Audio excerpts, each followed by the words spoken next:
आमाच्या विशेष बुलेटिनमध्ये आपलं स्वागत आहे। पाहूया विशेष बातमी। दिल्लीचे माजी मुख्यमंत्री अरविंद केजरीवाल यांच्या आम आदमी पार्टीला मोठा धक्का बसला आहे।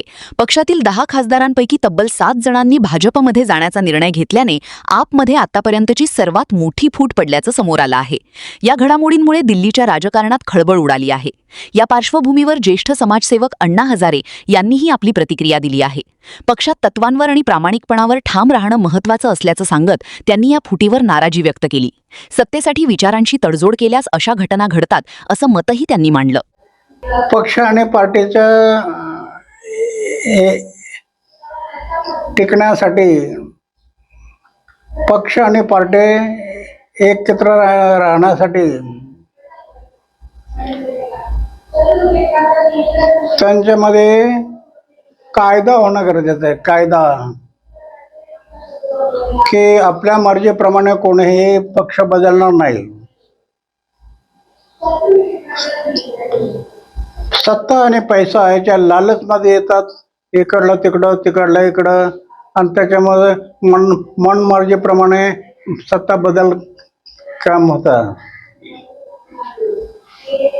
बरोबर नाही। एक तर पक्ष आणि पार्टीचं नाव कुठंच नाही।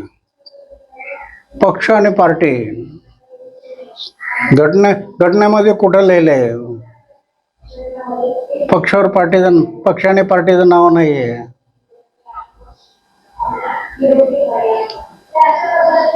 म्हणून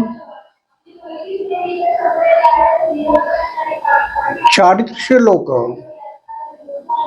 जे चारित्र्य लोक दिसतात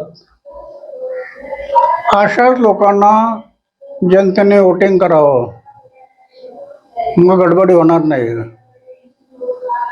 सत्ता पक्ष पार्टी याचा विचार न करता चारित्र्यशील माणूस असा जर विचार करून तुम्ही मतदान केलं तर गडबड होणार नाही।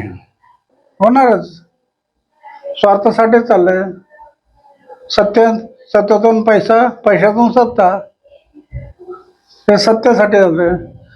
समाज आणि देश डोळ्यासमोर न राहिला नाही।